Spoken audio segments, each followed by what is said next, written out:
Good morning and welcome to StudyIQ. I am Prashant Mavani. I hope you all are doing good, my dear friends. Today is 29th January 2020. Day is Wednesday, and on our table we have many important articles. The first one is Maharaja on sale. It is about this cartoon that you can see on your screen.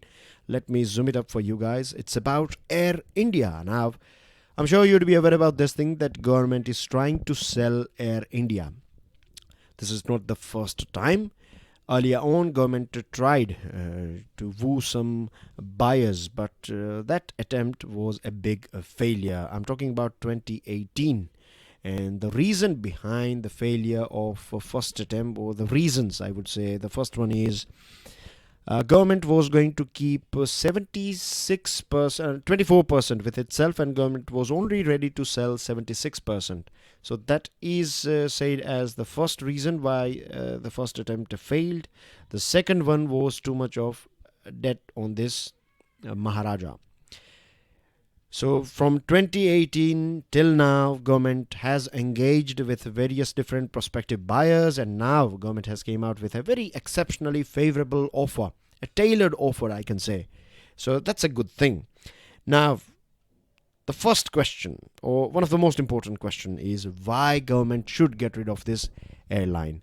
The first answer is because it is not the main core job of a government to run a company. In fact, the main job of government is governance. It should work to provide a platform through which we can launch various different airlines, steel industry, education, health sector, etc. So the core job of a government is governance and not to run a business. This is the first thing. The second thing is this airline has been in trouble for a very long period of time, and it has taken away or gulped a huge amount of taxpayers' money. From 2012 till now, 30,500 crore rupees has been injected in this airline, but still it is making losses, huge losses, and there are many reasons behind it. And the main reason is, of course, it's a government company. So who cares? You're not going to lose your job. You're going to be there forever. You have a permanent job.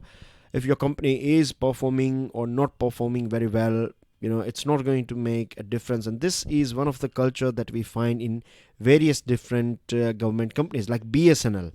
One of the main reason for failure was BSNL used to have monopoly. But then as well, it was not able to innovate, to keep up with this private players, is because of this thing. So this attitude. So it's a good thing that government is trying to get rid of this airline, because we don't want to waste our taxpayers' money after a business that is not doing well. It's very easy to say, and it's very logical as well, that we can easily say that if airline, this Indian Airlines or Air India, if it was a private company, then it would have been, it would have died long time ago.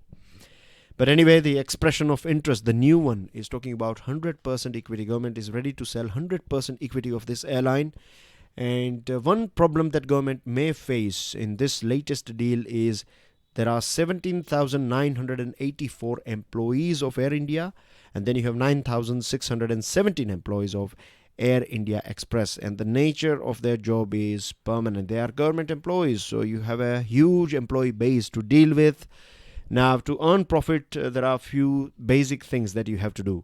The first one is you have to get rid of your unnecessary expenses. It's very logical, and you have to increase your sales or services, or you have to sell more basically to earn more profit.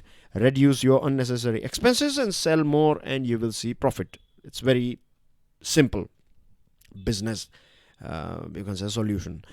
So here the big problem is there are so many employees, and there are retired employees as well. So pension liability will be on the new company.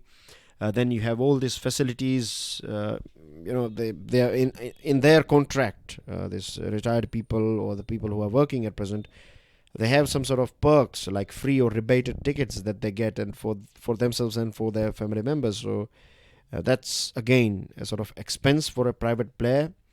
And this private player, let's say if you take over this Air India, then you are going to get rid of this unnecessary expenses. And the biggest or the big problem for these companies is, or this airline, or let's say BSNL, you have so many people working for you. You don't need that many people. So you are going to shed surplus labor, and this is going to create some challenges, or it may create challenges, because there are unions. They will start protesting. So this is one of the, I would say, biggest hurdle that or the biggest wall that a private player will see. So let's hope that government will be able to sell this airline this time. And see, we have to understand that employees' interest, we need to look after people's interest as well. We have to look after companies' interest as well. So the government should get enough money. The person or the company who is buying this airline, they should be able to make profit. So it should be a win-win situation for all stakeholders. So there will be some sort of compromises from, we do expect some sort of compromise from all different stakeholders. But let's hope that the government will be able to get rid of this expensive, or I would say this loss-making airline. Now, before we move ahead, I would like to introduce all of you to our pen drive and tablet courses. They are designed by the best faculties of our nation. With the help of our pen drive and tablet courses, there are thousands of students out there. They have cracked various different competitive exams. Now, if you can do the same thing, you can purchase our pen drive and tablet courses from StudyIQ.com. To download the PDF of today's lecture, what you can do is you can follow my FB page, hit the follow button. Find my FB page and then hit the follow button, and then you will get notifications of all my PDFs as well as videos that I share. And you can join this Telegram channel as well. Please make sure that you share this lecture with other students. Don't forget to hit the like button and do subscribe to our YouTube channel. The second one is alarming spread. Now, when I say spread, I'm sure it'll be somewhere. It'll be, that a hint. I'm sure you might have got a hint that we are talking about novel coronavirus. And now, good news so far for our country is that India is still novel coronavirus free, and that's a big thing. That's a good thing, but it does not mean that we should take rest. We cannot. We have to be in a very alert mode. Thermal screening of passengers from China will now be extended from 7 to 20 airports, and so far around approximately 33,000 passengers have been screened so far for this novel coronavirus. As you can see, it is spreading wildly in various different parts of the world. France, Canada, USA, of course China, then you have other countries, South Korea, Japan, Taiwan, Vietnam, Nepal. Nepal is a big problem for our country. Then when I say problem, I mean to say that this exchange between people of Nepal and India is quite high. Borders are open, so it can easily, this coronavirus, if a person, just one person has been affected, but if it is spreading widely in Nepal, then it can easily come to our country. So we have to be a bit careful here. Then you have Thailand, Malaysia, Singapore, Australia, and these other countries. And so far we have seen 2,744 cases and 80 deaths have taken place in Hubei province of China. In 2017, the ministry, when I'm saying ministry, I'm talking about the health ministry of our country, kept under wraps the detection of 3 cases of Zika virus in Gujarat. And later on, ministry or government said that the reason why these 3 cases were hidden was to avoid this panic situation in public. But that's not always a good strategy, because back in 2002, China did the same thing with severe acute respiratory syndrome, and it killed so many people, and it spread in like 30 countries. It all started with this southern China, this virus, SARS. It emerged in southern China in 2002, and Chinese government tried to, keep this cases or kept a secrecy on this number of cases, and then later on people were not aware about this thing, so many people died because of this thing. So we don't want to see the same situation in our country. Now remember one thing, that if you go through your past papers, then you find that when Zika was in news, the prelims after that was carrying one question of Zika. Same thing happened with Ebola as well. And now from last many days, this coronavirus has been in news around the world. So I think you will find at least one question on coronavirus. So make sure you are aware about all the facts associated with it. I have one more infographic for you guys. Viruses are largely a family of viruses that cause not only the common cold but also more serious respiratory illnesses. Symptoms are on your screen. Once you download the PDF of this lecture, make sure you go through it. Right, a novel coronavirus is also known as 2019 NCOV. And it all started with this Wuhan seafood market, in which you find some live animals as well. They are being sold in this market. Now, coronavirus appears to be spreading with renewed vigor, as we have already gone through a rough, you can say, map of the world. And the first case of human-to-human transmission was reported in Vietnam and later on in Germany. So remember this fact, that it is a disease that can spread from or transmit from one human being to another one. This sort of statements you can expect in your prelims question. Now let's move on to articles. The continuing theme of uncertainty and volatility. This article is giving us a big picture about what's going on in today's world. It is talking about 2019, what happened in 2019 and how things will be in 2020. So this article starts with this democracy and democratic freedoms. It is saying that democracy and democratic freedoms are coming under increasing attack, accompanied by a retreat from liberalism and globalization. Now, there are so many evidences as well around the world. If we go through the world today, or when I say today, I'm talking about 2019, big things. We are going to focus on big pictures. So the first one is this war, a sort of not a physical defense sort of war, but it's more like a trade war or technological war going on between USA and China. And because of this, we saw a slowdown, or its domino effect was as well as is visible on global economy, right? Then we have this UK and Brexit issue going on, or it was going on in 2019. Latin America, problems in Brazil, Venezuela, etc. Afghanistan still going on. Countries like Syria, Iraq, Lebanon, Egypt, again, very difficult areas we are witnessing in different parts of the world. Hong Kong, right, civil war situation in Hong Kong, and a new sort of threat, and that is cyber attack. Also, you can say, on rise. So these are the things that are going on around the world, and this is not limited to any one country, as we have already seen, or a group of countries, but it is evident across much of the world. Now, again, in 2019 or the end of 2019, we were, witness to this specter of an all-out war between Iran and USA. Thank God that everything is reasonably calm between these two nations. This assassination of Qasem Soleimani and Abu Mahdi al-Muhandis created this warlike situation between these two nations. The whole Gulf region and the world is in a grave jeopardy because of this USA and Iran's intensified, you can say, postures. From a national perspective, if we see, then 2019 posited at best a mixed bag. We had some good things, bad things, general elections. So because of that thing, there were many ups and downs. Victories of opposition parties. We can say that like it's a victory of democracy as well, because we don't want just one party, to win everywhere. If other parties are also winning, then this will create a sort of challenging environment for the ruling center, and that is healthy for our democracy. Now, 14th February 2019, Pulwama attack took place. 44 of our CRPF personnel, they were killed by these terrorists. And then later on, India carried out an aerial strike on JEM training camps in Balakot. And, at that point of time, Pakistan and India were, these clouds of war were brewing over these two countries.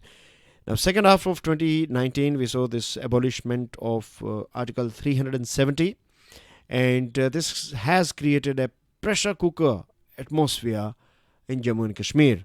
Then in the final weeks of 2019, we saw the Citizenship Amendment Act, and we saw protest, and even today there are a few pockets where protests are still going on. So as 2020 commences, India's foreign policy challenges remain very considerable as well. European Union is talking about our CAA. Of course, it is our internal matter, but still they are talking about it. Situation with Pakistan or relationship with Pakistan has also deteriorated. They are at its rock bottom. Then you have China. China has talked about Jammu and Kashmir in United Nations Security Council. So that's again something that India is not happy about. As far as our immediate neighborhood is concerned, then Sri Lanka has got a new government. Rajapaksa brothers are now Prime Minister plus President of this country. And they are pro-China, as we know. Bangladesh, very good relationship with us, but on surface, underlying strains are also emerging. With UAE, things have improved, but with Saudi Arabia, things are a bit uncertain. With Iran, things have deteriorated. With USA, things are improving because we have a tilt towards USA, and we are moving away from Iran. So Iran is not going to be happy with India when things will be sorted out in future. CAA plus NRC issue is going on, and this is creating fault lines in our society. If you see the discussions that are going on online, on social media and other places, then this is not good, that we are seeing some sort of cracks are developing in our society between two communities, and this is not healthy at all for long term as well as for our democracy. So there are challenges. There are so many challenges. I can say that it's a mixed bag. You have goodies as well as you have bad things. And as far as economic growth is concerned, we are going through a slowdown phase, and that's again creating more problem. So these are the things that are discussed in this article. It's talking about a big picture. So these are the challenges, possible challenges that we will witness in 2022, or they will be carried forward from 2019 to 2020. Then we have the many problems of delayed data. Very interesting article. The good thing about today's Hindu is that this article is written by an ex-bureaucrat. This one again written by an ex-bureaucrat. This one again is written by ex-bureaucrat. So we are going to go through this one first. Right, so this one is the many problems of delayed data. I'm just started reading one of the book of Agatha Christie. The one that I'm reading is Parker Pine Investigates. And this book, this article starts with this Agatha Christie's book and a quote. This basically is, this article is quoting her lines from this book called The Murder at the Vicarage. I often wonder why the world, or why the whole world, is so prone to generalize. Generalizations are seldom, if ever, true, and are usually utterly inaccurate. Agatha Christie says that generalization, when we generalize things, they are not right at all. Hardly we find that generalization is right, because when we see one or two murders taking place in our city, then all of a sudden in the air there will be this talk that police is not doing anything, government is not doing anything, and there is a sort of sab chalta hai type of attitude prevailing in our city or in our state, in our country, etc. And because of this thing, people give this sort of generalized names to various different cities and places, like murder capital and rape capital. But if we go through actual factual data, then we find that things are a bit different than what they appear to be. Crime statistics offer people a huge opportunity to indulge in generalizations. One thing that I find, that this is my personal observation. I'm not sure how many of you will agree with this thing. If you have observed this thing, then I think you'll be on the same page. But still, do let me know your opinion. What do you think about it? What I find is, when we visit our government website, Indian government website, then things are very difficult to read or to understand or comprehend. I have served websites of few countries. Like, I'll give you a good example of UK. If you go through the websites of UK government, you will find it quite easy to read. The language that they are using an English-speaking country is using a very, very simple layman's language. Anyone with basic English knowledge will be able to understand what's written, and they are using graphics, and data is provided in such a way. It's more user-friendly, right? To wrap it up, I would say it's very user-friendly websites or data sources.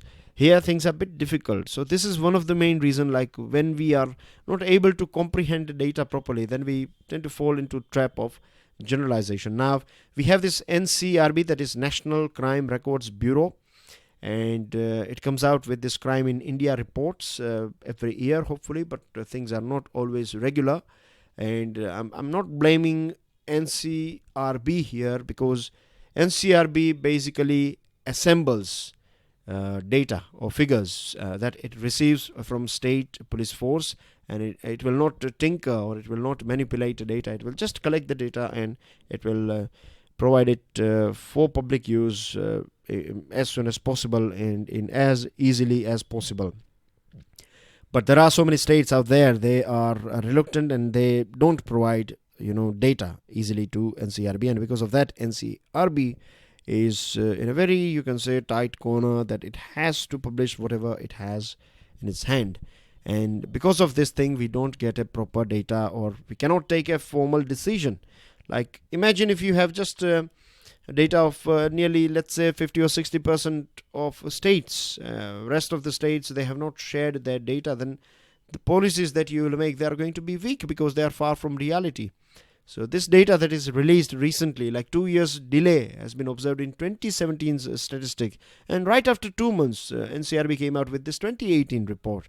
So it indicates like it is publishing, but it's not on time. And you can imagine like how much stress this organization is going through in compiling this data and presenting it in front of us. So naturally, if this organization is struggling to compile data and to collect data, then definitely it's not going to be that creative, and you don't find that creativity in the presentation as well, because of this sort of things. So the latest data will be good for researchers, they can use it, but it's not going to be any helpful for this policy makers. Now it is quite strange as well, like we are living in a very digital world now, isn't it? And we boast about our this efficient and swift online services that we have, this digital India, and youngsters are aware about this how computers and mobile phones and all these online services are working, or how they work. But when it comes to data collection, and when it comes to spreading this data, or producing or releasing this data, we are not doing that well. So that's a matter of shame for us. Then police are notorious as well, and it's not just in our country but around the world. As per the experience of the writer of this article, he says that because of politics, many times because of politics, because many times it is because of the leadership of police, they try to manipulate data by not taking that many formal complaints. Now legend has it that some 4 or 5 decades ago, this is a story of an IG of Uttar Pradesh who lost his job because he was ordering his force to register every single complaint made to them at police station. Now the public are also not very enthusiastic about reporting crimes to the police. There are many reasons behind it. People are not always that much confident about the abilities of our police. So this is one of the reasons. The second thing is you can say our society, like particularly when it comes to harassment and crime against women. The society will talk about the lady rather than the culprit. Victim will be blamed rather than the culprit, and because of this thing, there are so many ladies out there, they will never go to police for filing a complaint. Then you have this money power, you have caste oppression, particularly in rural area. So this is also a big challenge. Now there are crimes that are difficult to bury, like murders. There are 30,000 murders taking place every year in our country, and crime against women should agitate every responsible citizen in the world. And in our country in 2018, there were 33,356 rapes. But as we all know, these are this is not an accurate figure.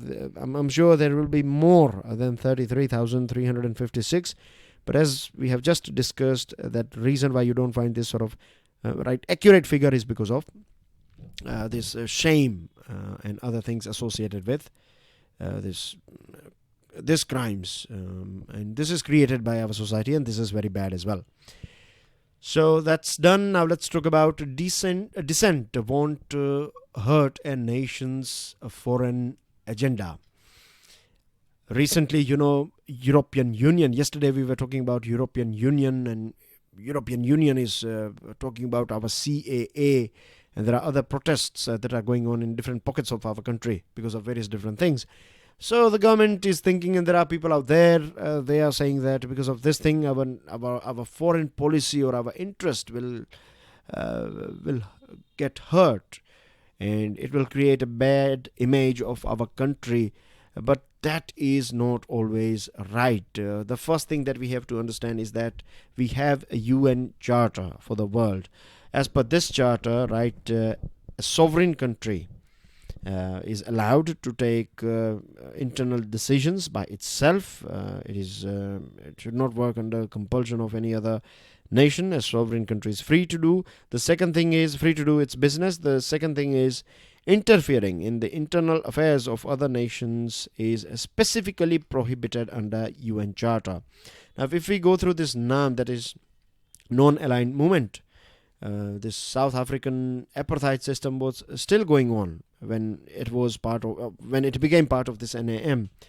In this NAM, there were many countries that were run by or ruled by this directors who were quite oppressive on their people. But then as well, these countries were part of this NAM.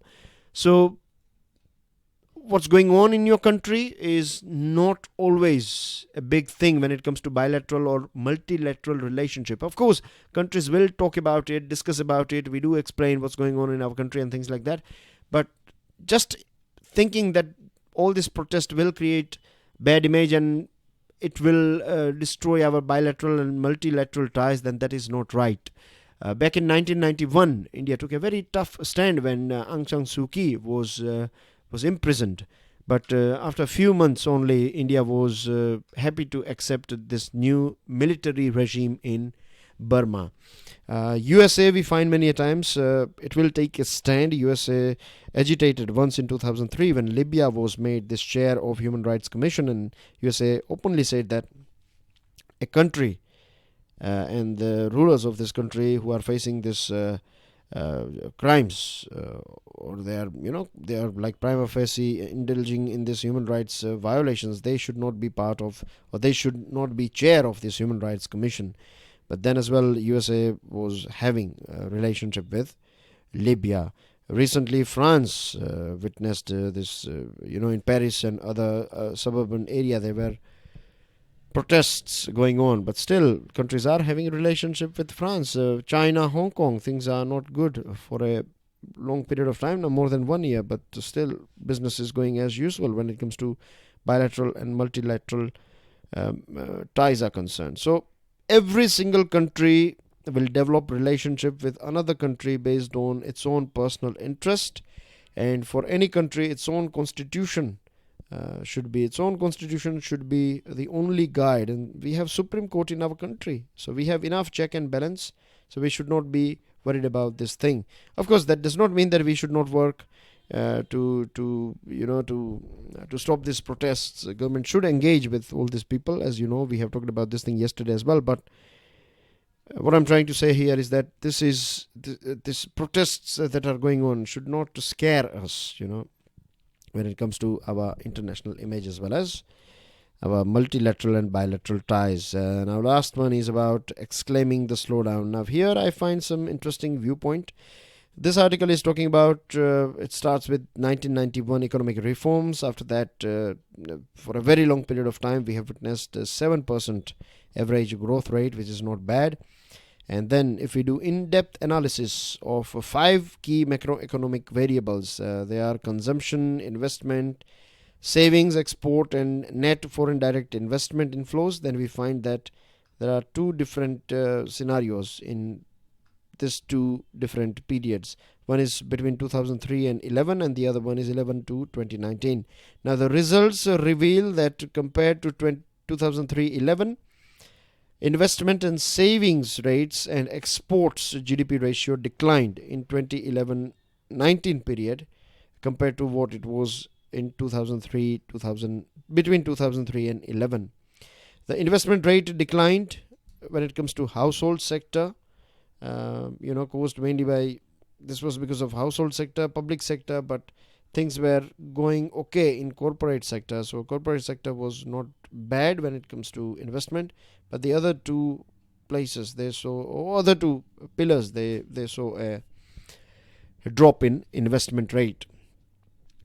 The slump in domestic investment rate in 2011-19 period was compensated by increased NFDI inflow, that is net foreign direct investment inflow. It covered this drop in domestic investment rate.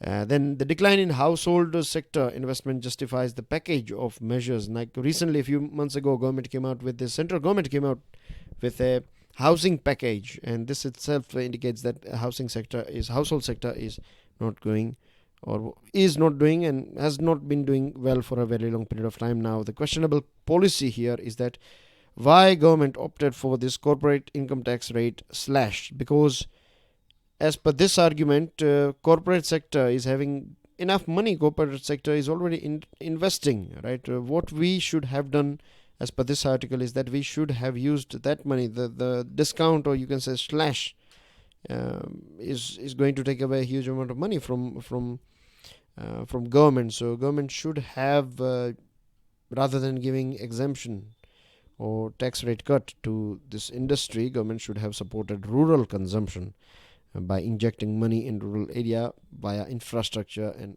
creating jobs and other things. The saving rate, saving rate is important. Household saving rate, if you are saving 5,000, if I am saving 5,000 every month, then just imagine 1 lakh people saving 5,000.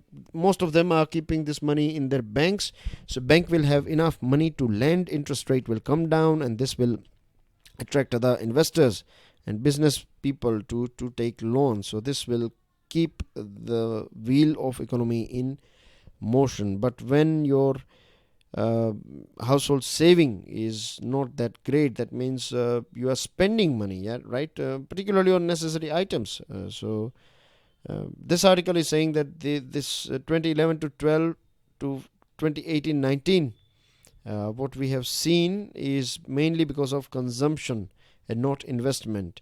This article is also saying that back in 2003 to 11, things were moving in positive trajectory because of investment, but at present it is because of consumption. And the popular view that economic slowdown was caused due to a slowdown in consumption demand needs to be re-examined, because consumption is already there. It's saving and investment and all these things have dropped. That's what this article is arguing. It's also talking about exports, that if we see exports, then global exports have declined, and so has India's figures have also declined. It was 24.54 earlier on, but now it is 19.74 between 2011 and 19 period. And that's everything in today's discussion, dear friends. These are your news items. Make sure you download the PDF and go through this news items, full items from Hindu or any other newspaper, but these are important news. And that's everything. I'll see you today evening with daily financial news analysis. Till then, Jai Hind.